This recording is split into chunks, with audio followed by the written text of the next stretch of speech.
অবস্থা দৃষ্টে মনে হচ্ছে শেখ হাসিনা এবং তার সাঙ্গপাঙ্গদের হাতে তাদের প্রেসিডেন্ট ডোনাল্ড ট্রাম্প একটা অস্ত্র তুলে দিয়েছেন।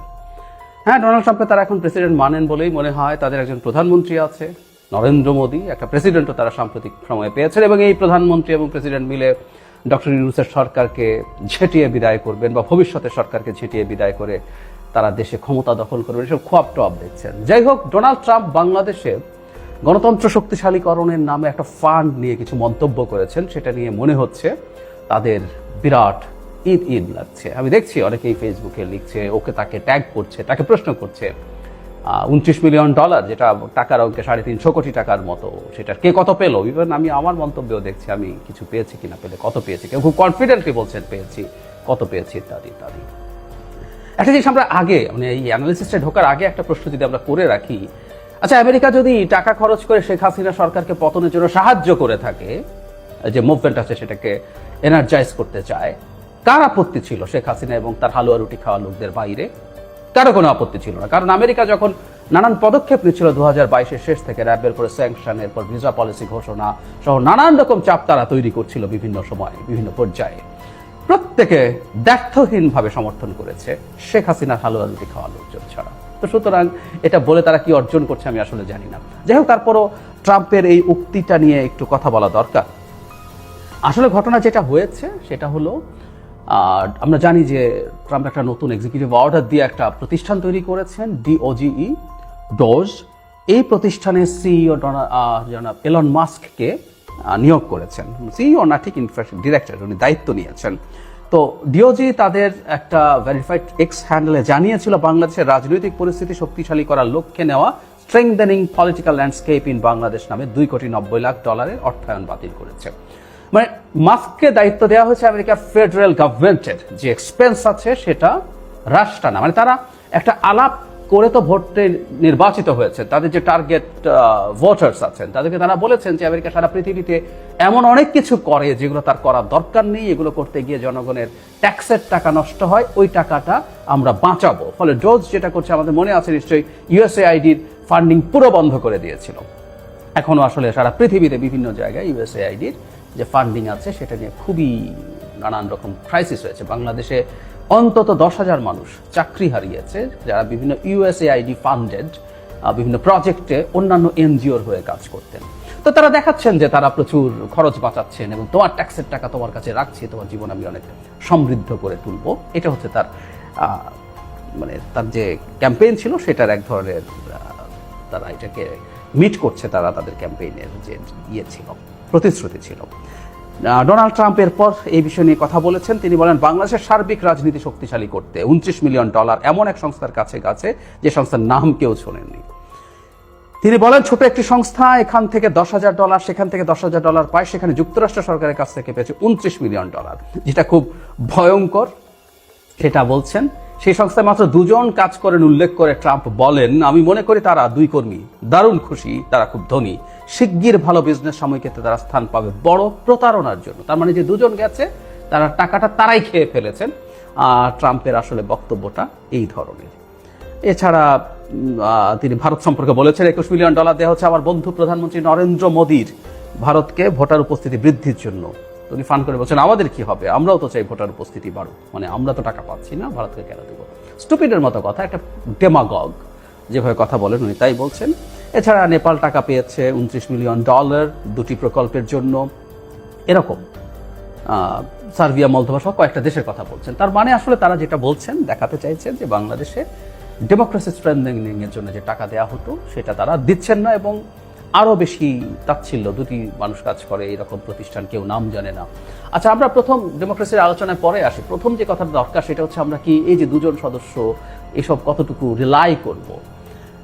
ট্রাম্প এবং মাস্ক পৃথিবীতে যে রাইটিস্ট রাজনীতির সিরিয়াস উত্থান ঘটছে তারই একটা বহিঃপ্রকাশ। সুতরাং তারা লিবারেল যে মিডিয়া আছে এতদিন পর্যন্ত আমেরিকার মতো জায়গাতেও, যে ওয়েল অ্যাকসেপ্টেড মিডিয়া, যেগুলো গ্লোবালি অ্যাকসেপ্টেড, আমি ওয়েল অ্যাকসেপ্টেড বলতে এটা বোঝাচ্ছি না তারা নিখুঁত, পৃথিবীতে নিখুঁত বলে কোনো মিডিয়া নাই, কিন্তু এই ওয়েল অ্যাকসেপ্টেড মিডিয়াগুলোকেও তারা ডিনাউন্স করে এবং তারা বলতে চায় যে এগুলো আদতে জেনুইন তথ্য পাবলিশ করে না।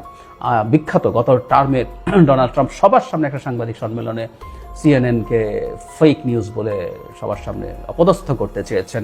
নট অনলি দ্যাট, আমি কয়েকদিন আগে এলন মাস্কের একটা টুইট দেখলাম, সেখানে তিনি রয়টারের বিরুদ্ধেও তারা প্রচুর কঠোর হচ্ছেন এবং রয়টার্সকেও তারা ডিসইনফরমেশন এবং মিথ্যা তথ্যের জন্য অ্যাকিউজ করছেন। এলন মাস্ক এটাকে সেকেন্ড বলছেন, next to AP, Associated Press. মজার ব্যাপার, উনি অ্যাসোসিয়েটেড প্রেসকে, এপিকে অ্যাসোসিয়েটেড প্রোপাগ্যান্ডা বলছেন এপির এলাবোরেশন করতে গিয়ে। আমরা বুঝতে পারি যে তারা আদতে তাদের মত তথ্য ফ্লাডেড করতে চান, সেই কারণে তাদের নতুন নতুন মিডিয়া তারা তৈরি করবেনও। অলরেডি একটা মিডিয়া তাদের হয়ে কথা বলেন বলে তারা ফক্স নিউজের কথা বলছে, সেটাকে রিলাই করছেন। সুতরাং মিথ্যাচারের ওপরে তাদের আসলে সবকিছু নির্ভরশীল। ডোনাল্ড ট্রাম্প বক্তৃতা করলে, কোথাও কিছু বলে, সেটা প্রেসিডেন্সিয়াল ক্যাম্পেইনের সময় হোক, প্রেসিডেন্সিয়াল ডিবেটের সময় হোক, যখনই হয়েছে মেইনস্ট্রিম মিডিয়া মুহূর্তে একটা তথ্য নিয়ে আসছে যে উনি কতগুলো মিথ্যে বলেছেন। প্রত্যেকবার উনি অসংখ্য মিথ্যে বলছেন। সেই মিথ্যাবাদী, মিথ্যাচার যাদের না রাজনৈতিক টুল, এই ধরনের ফালতু রাইটিস্ট এবং তারা ফ্যাসিস্ট হয়ে উঠছেন, এই লোকজনের মিথ্যে আসলে একটা বিরাট অস্ত্র, এটা আমরা সবাই জানি। তো এই তথ্য দুজন কিনা না কিনা সেটা খোঁজাখুঁজি বাদ দিয়ে আমরা তাদেরকে এভাবে একটু দেখতে চাই। কিন্তু যে জায়গাটা আসছে ডেমোক্রেসি স্ট্রেংথেনিং এর ব্যাপারে, হ্যাঁ আমেরিকায় খরচ করেছে, ইউএসএআইডি বা অন্যান্য ফান্ড থেকে যেখান থেকে এখানে টাকা এসে সেটা দেখানোও সম্ভব।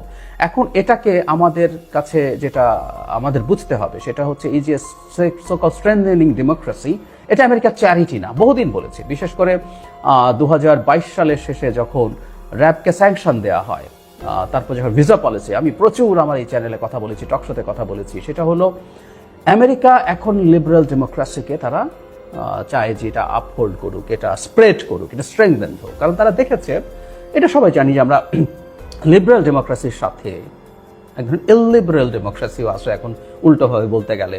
আর ট্রাম্প সেই সো-কল্ড, তারা তো আর পুরোপুরি স্বৈরাচারী বলে ফেলতে পারছে না, একটু ইললিবারেল, তারা এটুকু মেনে নেবেন নিশ্চয়ই। এই ইললিবারেল ডেমোক্রেসি টার্মটা ভিক্টর অরবান, হাঙ্গেরির, তিনি আসলে বলতেন প্রচুর।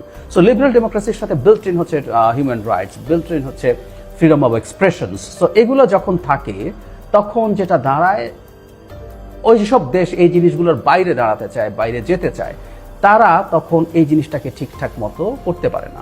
আমরা সরাসরি যদি বলি, চায়না যে ধরনের ব্যবস্থা দেখতে চায়, এগুলো তার উল্টো। ফলে এগুলো তৈরি করে, এগুলো স্প্রেড করিয়ে, এগুলোকে স্ট্রেংথেন করিয়ে মূলত চায়নাকে কমব্যাট করার চেষ্টা আমেরিকা করেছে। বিশেষ করে বাইডেন প্রশাসনের সময় এটা বেড়েছে। কারণ হলো এর আগের 4 বছরে ট্রাম্পও এখনকার মতো একটা অ্যাগ্রেসিভ না হলে মোটামুটি উনি এই জায়গাগুলোর ক্রিটিক করতেন।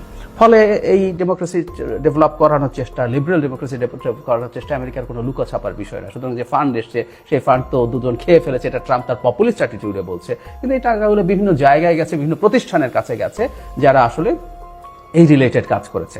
এখন এই টাকার কত পার্সেন্ট খরচ হয়েছে, এটার কি বেনিফিট হয়েছে, সেটা আরেক ডিবেট, সেই ডিবেটও আমরা এখন ঢুকছি না। কিন্তু এগুলো তাদের ঘোষিত অবস্থান, ঘোষিত নীতি।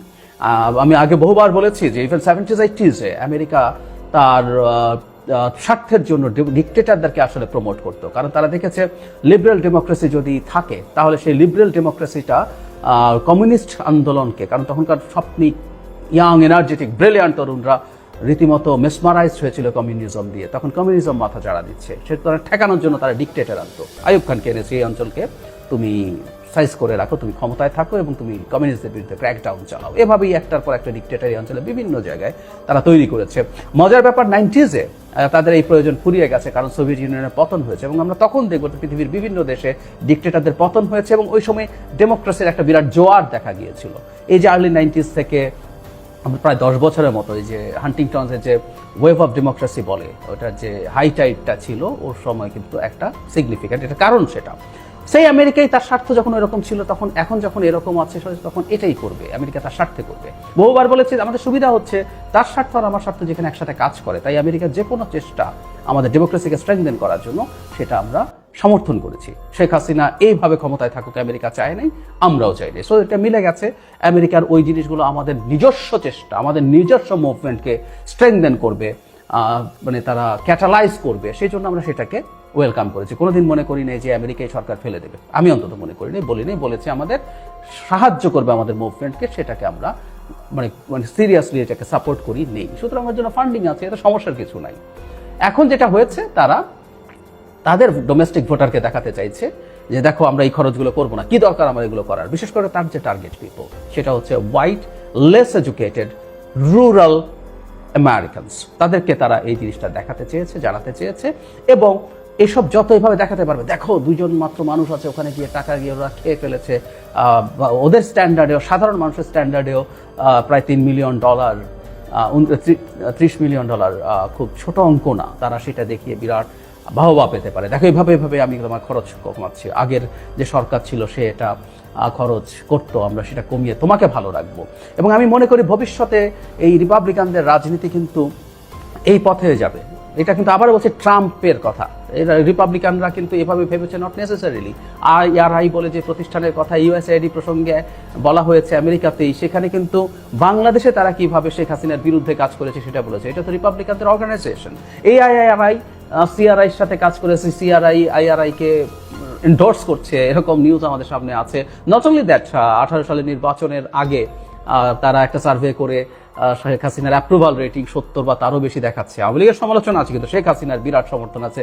এগুলো তো আমরা দেখেছি যে তিনি উদ্ধারকর্তা, বাংলাদেশে যে বয়ান সেই IRI বাংলাদেশে করেছে। তো সুতরাং এই ঘটনাগুলো আসলে ক্রমাগত ঘটে গেছে, কিন্তু এই ট্রাম্পের প্রশাসন এসে এগুলো থেকে সরিয়ে আনবে এবং শর্ট টার্মে একটা বেনিফিটও দেখাতে পারবে। বিভিন্ন জায়গার এক্সপেন্স যখন কমিয়ে ফেলবে, মানুষকে দেখাতে পারবে দেখো আমি এটা কমিয়ে ফেলে এত ভালো কিছু করেছি।